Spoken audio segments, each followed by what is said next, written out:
Good morning everyone. So today we are going to start with a new lecture series of mobile computing.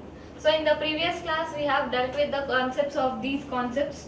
Is basics of mobile computing and transmission medium. The two types of transmission medium are guided and unguided transmission medium. And third one is antenna and forms of antenna. So we have two types of antennas. One is lambda by 2 and lambda by 4 dipole antennas. And last but not the least, factors that affect the propagation of signals. So the four factors that affect the propagation of signals are attenuation, diffraction, reflection and scattering. Right? So now we will move to the next part of our first unit, that is mobile computing, the static topic in unit 1. So what is mobile computing? So the same we see here, it contains two words. One is mobile and second one is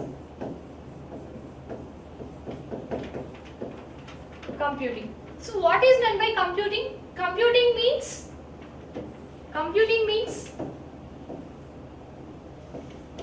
performing operations. Computing means performing operations. Then what is meant by mobile? So mobile means where we can move from one place to another place, right? So mobile computing means the operations that are performed on a particular mobile device is called as a mobile computing. So what happens whenever we are working on applications is some data will be downloaded or we will be browsing some data, right? So whenever we are doing these sort of things, they need to be synchronized or they need to be downloaded from the server itself. So in the process of mobile computing, the servers should participate, connect and synchronize through mobile communication protocols. That means in order to get the data into the mobile device, servers need to send the data to the mobile. So where these servers should participate, first it need to be connected and these need to be participate and the synchronization should take place between mobile device as well as the server. So this is a concept of mobile computing. And this mobile computing is also called as ubiquitous computing or pervasive computing. Why this is called as ubiquitous and pervasive? So now we will deal with what is ubiquitous computing. So see here, ubiquitous computing refers to blending. So blending means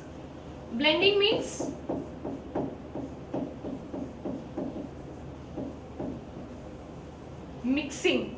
Blending means mixing. So ubiquitous computing refers to blending of computing devices. That means mixing of number of devices. For example, if you take yourself, so in your home you will have a laptop, you will have a mobile device, you will have a smartwatch and you will have parents' mobile devices. That means number of devices are getting at one place. That is called as a ubiquitous computing.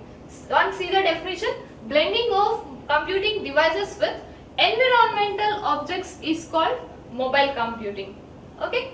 So this ubiquitous computing is based on pervasive computing. So in the further topics we shall see what is pervasive computing. So in diagrammatic view, ubiquitous computing is referred as this way.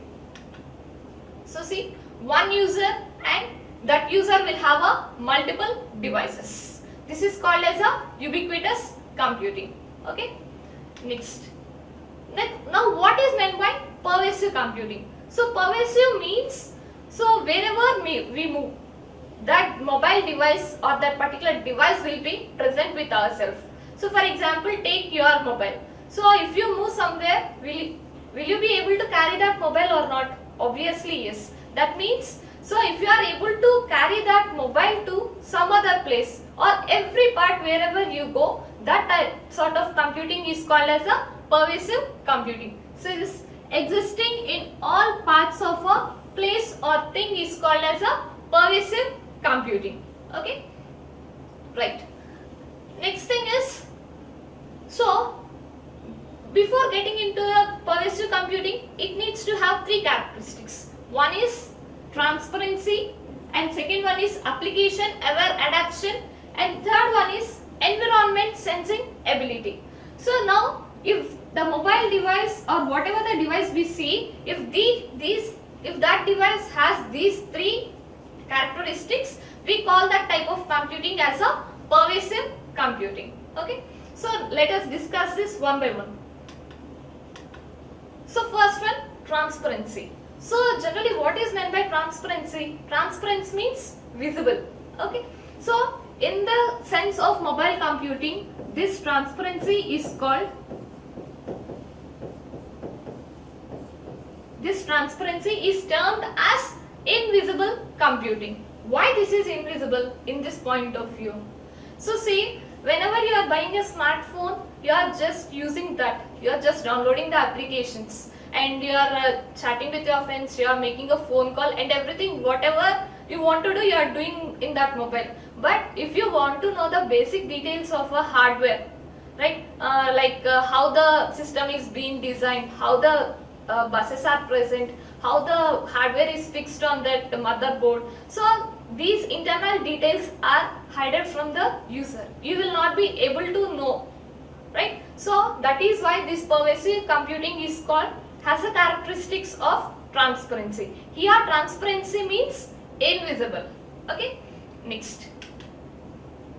Second characteristic is application aware adaptation. So what is meant by application aware adaptation?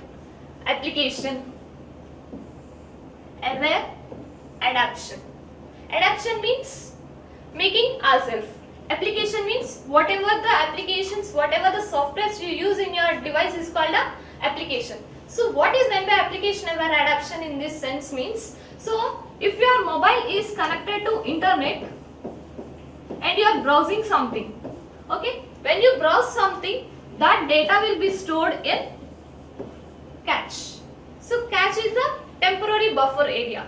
So whenever the mobile is connected to the internet and whatever the data you get from the internet, it is stored in the cache. Okay, so assume that your internet connection is lost now.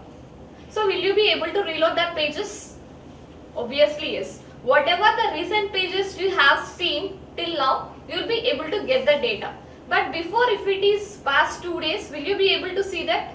Sometimes you may see or sometimes you may not see. That means there is a conflict.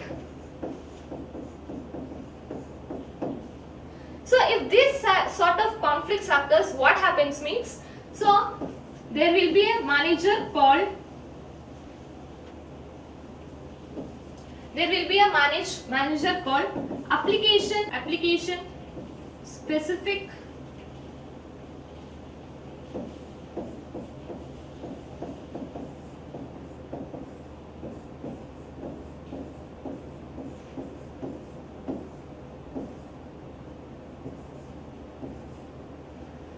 So if this conflict occurs, there is a manager called application specific resolver. What he does is, what this component does is, it will try to remove this conflict on its own.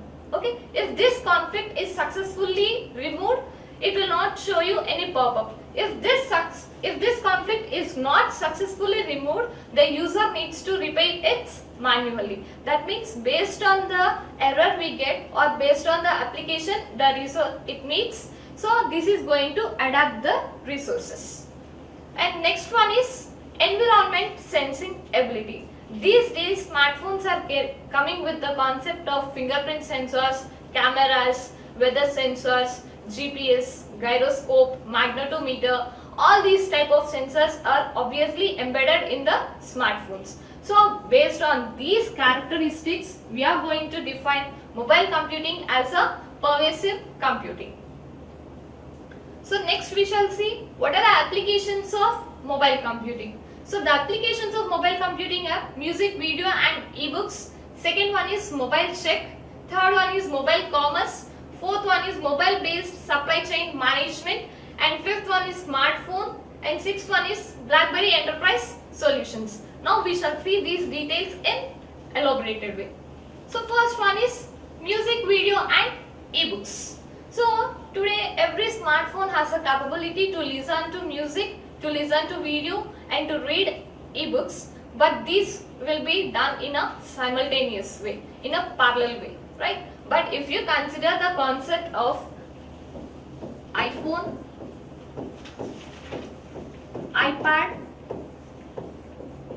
and iPod, now consider these three things. Does iPad has the capability to listen songs? Yes, yes. Does it have the capability to listen to music? No. But if you come to iPod, it has the capability to listen to music, but it doesn't have the capability to see videos and ebooks. But whenever you coming to iPhone, it has the capability to see three things: music, video and ebooks. So right, next application is mobile check. So what is meant by mobile check? So if you are, for example, if your father wants to deposit some money in the bank, obviously what you will do, if your father has a check and he wants to deposit that money into the bank. So what we does is, we'll go to the bank, we'll write the application and submit it to the clerk. So now what happens, it takes a long time, right? Rather than using that, we are going to use the concept of mobile check. So see here in this image, you will be able to see the image. So what you need to do in mobile check is, in this you need to take a snapshot of front and back of the check in the mobile. So by using the bank application, you will be able to upload that check into the bank website.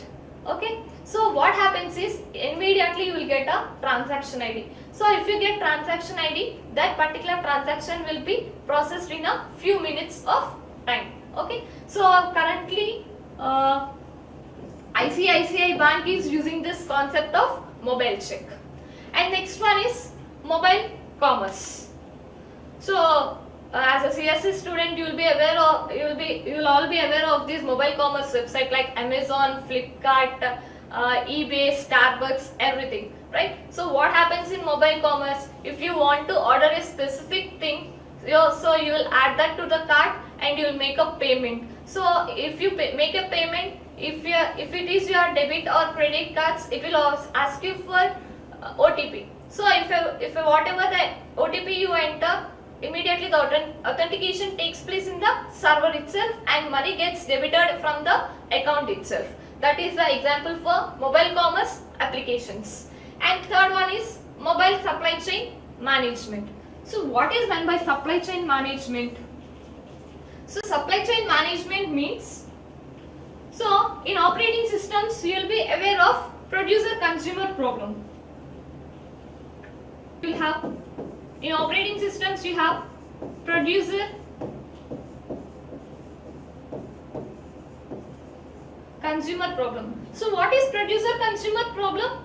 If a producer wants to produce some items, the consumer needs to ask the producer to produce for it. Okay. So that means supply chain management, how it is going to work is, if only a customer requests a producer to initiate some things, then only the producer will produce those items. That is called as mobile supply chain management. So the example for this is, if you want to order cakes for your friend's birthday, so what happens, obviously whenever you order that will be prepared immediately at that instant. So that sort of applications come under mobile based supply chain management. So rather than going to the shop, you will be ordering it in from your mobile itself. Okay. So then what is the difference between mobile commerce and mobile supply chain? Mobile commerce means whatever the things you have, you will be able to buy it from the websites. But in mobile supply chain management, if only the consumer asks the product, then only that item will be produced. That is the difference between mobile commerce and mobile supply chain management. And the next one is a smartphone. So obviously you know this features of smartphone. The basic features of smartphone are software applications. It comes with inbuilt applications like phone, calling, messaging, Gmail, YouTube, all the Google related things that come inbuilt with smartphone. And next, operating system, audio and video capability, keyboard, messaging features, camera and internet access. All these are the basic features in olden days. But nowadays, are we satisfying with that requirements? No. So in order to rectify all these some problems of user and to satisfy the user, what we are doing is, so recent days we are using only smartphone for any sort of communication. So we need to have a battery constraint. So we have extended mAh battery, extended RAM. So we are not enough because of our photos and videos. We are not. We need high memory, right? So now today we have 12 GB with 256 GB memory and advanced operating system Android 10, and next fingerprint sensors, advanced sensors and screen mirroring. So these are the requirements and these are the applications of smartphone which are present in a smartphone device. And next one is BlackBerry Enterprise Solutions. So BlackBerry Enterprise Solutions means exclusively this is dealing with the BlackBerry Connect devices. Why this is dealing with BlackBerry Connect devices means, so enterprise solutions, enterprise means a business solution. So enterprise solutions refers to the business solutions. Okay. So why these have a special architecture is, BlackBerry comes with a special application called BB Hub. So what does this hub includes? It includes messaging service. It includes messaging service, social media, and email. So what happens? So for when you take normal smartphones, you will have Gmail for email and messaging for normal messaging or WhatsApp, and email, social media for Facebook and some other Insta or like that. So if you use this BlackBerry Hub is going to connect the people all over the world, either it is Africa or Antarctica, whatever it is going to connect the people in all over the world. And this is a combination of messaging plus social media plus email. So see here in the architecture, we have BlackBerry Connect devices and these are connected to a internet through some wireless networks. So what happens through this internet, it is going to, that request is passed through a firewall. So firewall is for detecting the malicious users. So after this firewall, if this device is in the BlackBerry Enterprise server, is already stored, if that particular ID is stored in the BlackBerry Enterprise server, what happens is, this is going to authenticate these devices. So whenever the authentication is done or registration is done, it is, if we see some social media, it will be redirected to application. If we need some applications, it will be redirected to applications. If we use any email, it will be redirected to email servers. And if it needs some instant messaging servers, it is redirected to messaging. So how all these should be present is, it is when through these data will be stored in databases. So this is a concept of BlackBerry Enterprises.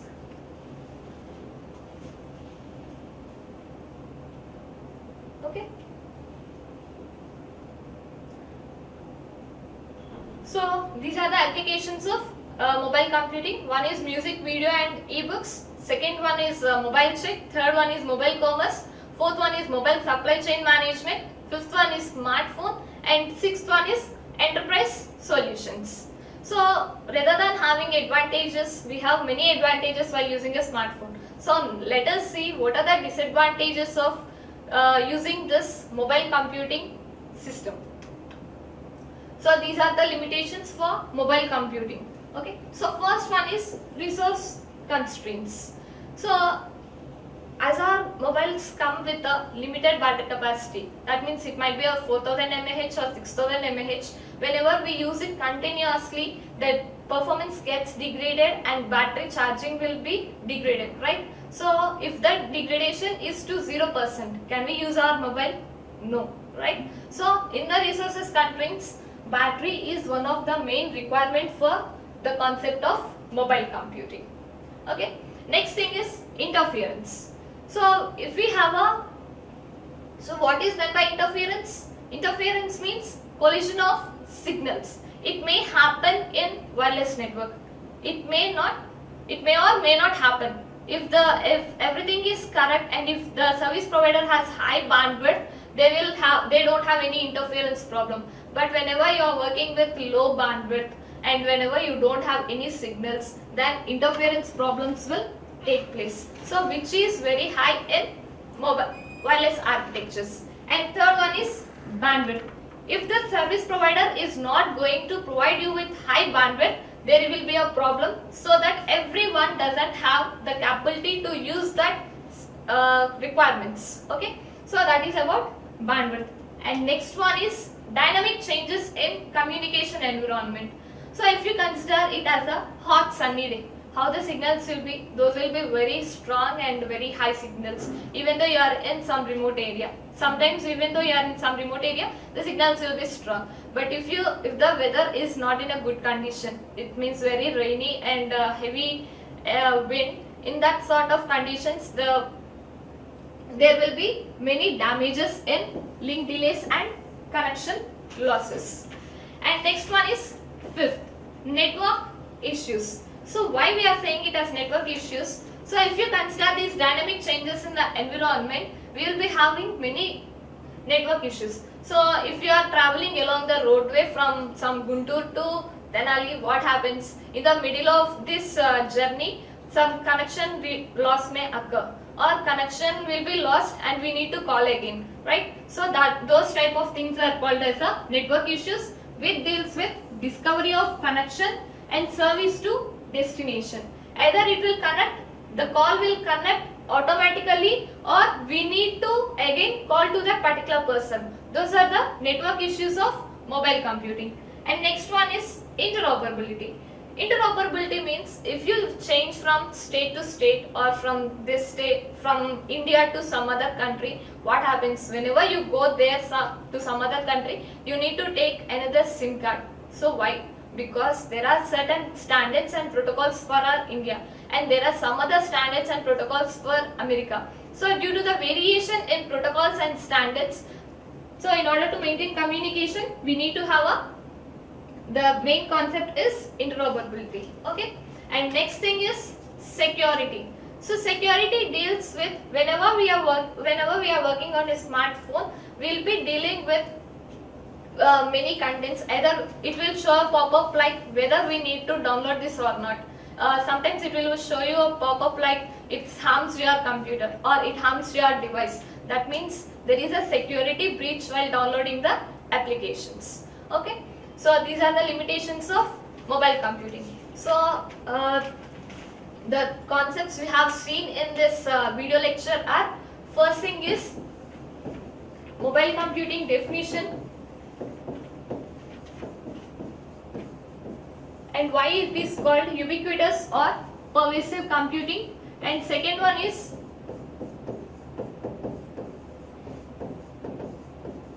applications of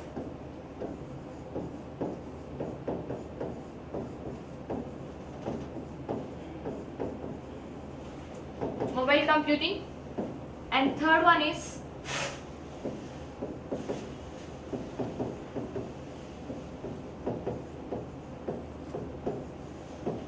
limitations of mobile computing. Thank you.